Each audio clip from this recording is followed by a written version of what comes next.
natin. Yan.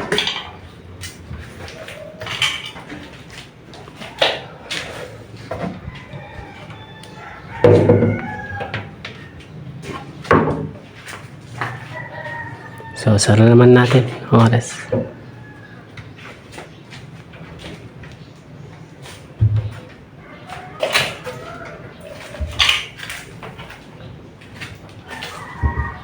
So, ayan. Okay. Ganda na.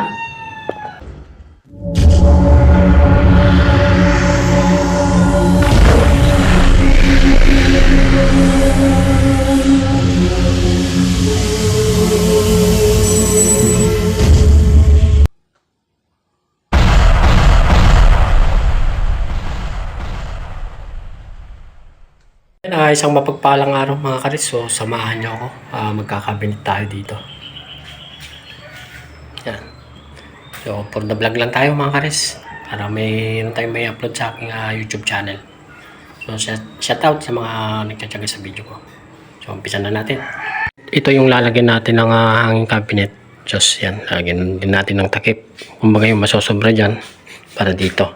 So, bumili ako ng 3/4 na marine. So, mahal yung mga kares, yung marine na maganda-ganda, 1.5. So ito mas mura ito. So 950 ang bili ko dito. So bumili ako 3 mga kares. Ito, kailangan natin stick wheel. Yan. So pako, black screw. Yan.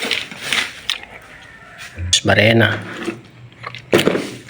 So, barenang di-charge. Yan. So, salamat sa nagbigay ng gamit ko. So, matagal na ito mga oras. Sinaalagaan ko to. So, salamat kay Mami Del. At may mga nagbigay siya ng pambili ng mga gamit. Mga kares yan. So, meron pa akong circular. Tsaka planner. Tsaka welding machine. So, galing lahat yan. Kaya ate. So, pasalamat tayo at may nagagamit tayo. So, salamat sa iyo ate. So, magtatapos na tayo.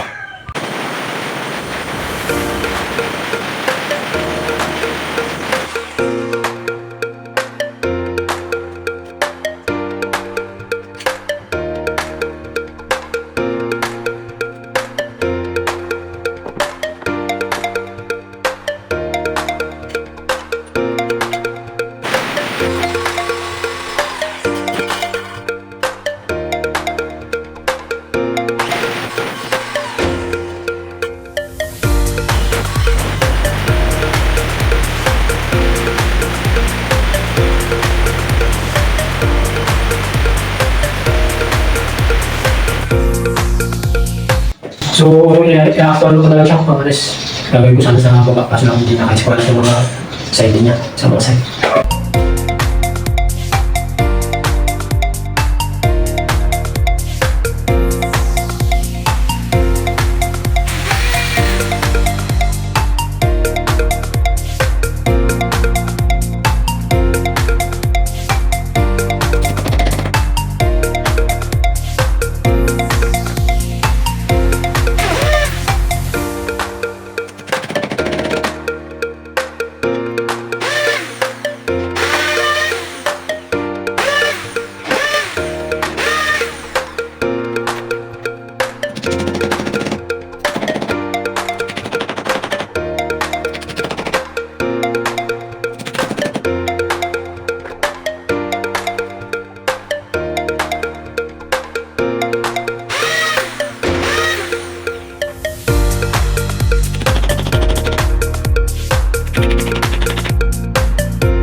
na natin yung pinaka-box niya. So, maglalagay na tayo ng mga shell niya.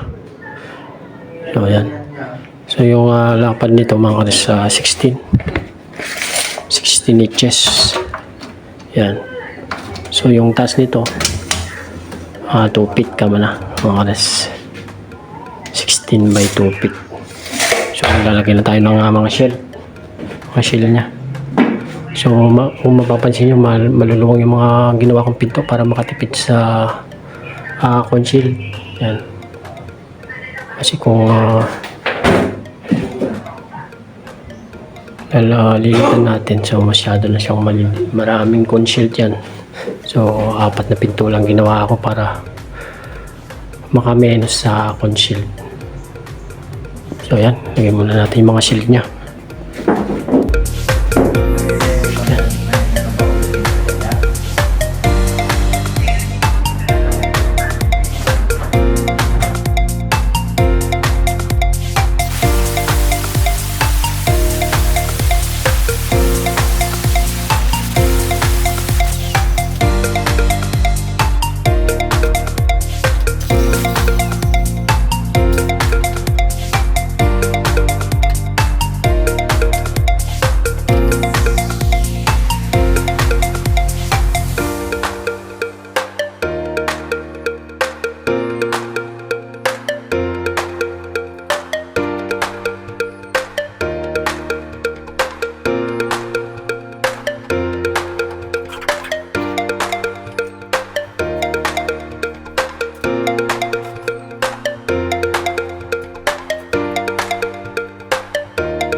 Okay na yung yung kanya, mga divider niya. Yan. So, gagawin na lang tayo ng mga pinto niya. So, bibili lang tayo ng 1/2 by 1 na panglalagay natin sa gilid ng pinto. So, ayan. So, 4 na pinto lang mga karis para makatipid tayo sa bisagra.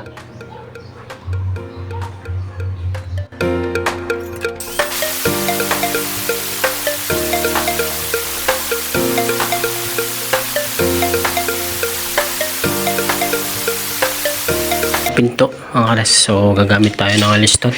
So, kung walang 1/2 by 1, so ito na lang. 1/2 by 2. So, tira ito sa nagsarang hardware, kaya ito lang yung meron. So, gagawin natin at hahatiin na lang natin siya para maging dalawa. May kabit na natin yung pinto. So, ito yung gagawin kong pinto. So, kailangan nito para makita ko yung ikakaltas ko. Para hindi tayo basta tabas ng tabas kasi hindi ko siya napagpantay-pantay. So, may 1mm, 2mm na sobra-sobra sa kanila, kaya kailangan may actual natin. So, kabit na natin yung pinto. Magtatabas muna ako mga kares.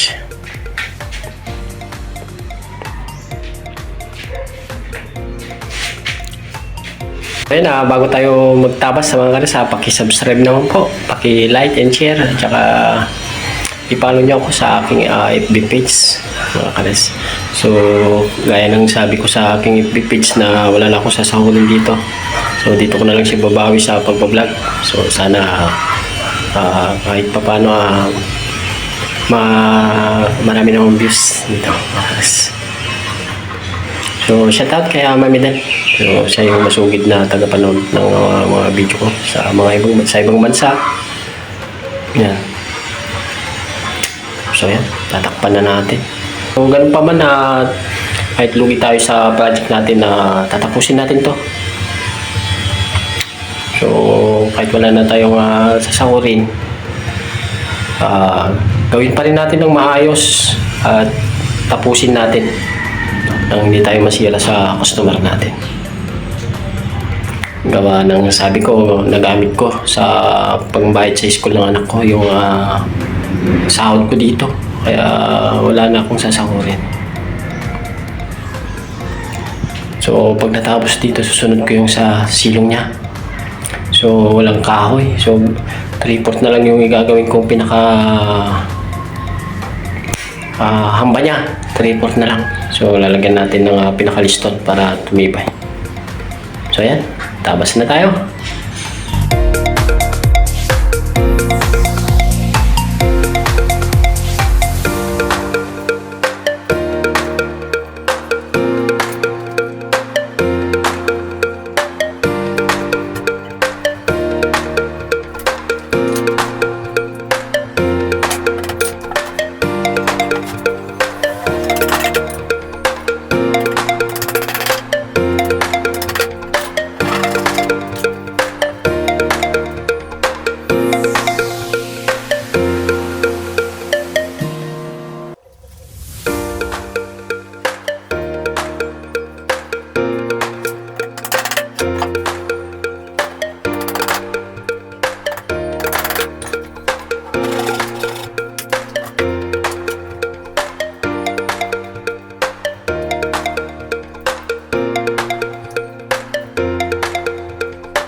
So ayun, okay na yung mga takip natin mga kares. So ang ginawa ko dito, isa-isa ko siyang sinalpak para sigurado.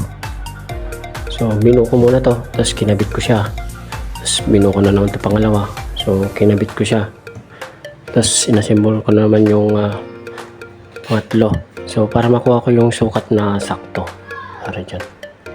Gagamit tayo ng 32mm na ganito. Saka itong ating decharge na barena. Kung hindi niya kaya, meron naman tayong yan, power tools na hindi kuryente. So yan, butasan na natin.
So ayan, okay na tong ating hanging cabinet mga kares. So buksan natin. Ayan.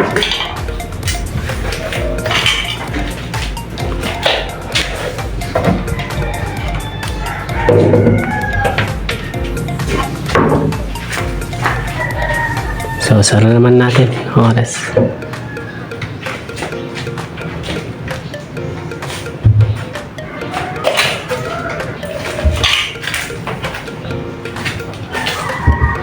So, ayan. Okay. Ganda na. So, ito muna yung ibablog natin mga kats. Medyo mahaba kung isasali natin yung sa baba. So, iba na naman sa baba. So, abangan nyo to. May pinturahan natin to. Mga kats, hanggang dito muna itong ating video. So, ito yung simpleng cabinet lang ni Kuya Aris nyo. Simpleng paggawa. So, for beginner lang mga kats para may share tayo sa ating YouTube channel. So, abangan nyo po yung video ko sa pinakababa niya para hindi naman masyadong mahaba. So, sobrang haba kung isasama ko pa. So, abangan nyo yung pagpipintura ko rin dito. Mga karas yan. So, okay na yung ating simpleng hanging cabinet. So, ayan. Kung napadaan ka sa channel ko, pakisubscribe naman po. At pindutin na lang yung notification bell para lagi kang updated sa mga bago kong video. So ayan, hanggang dito na lang mga kares. God bless sa lahat.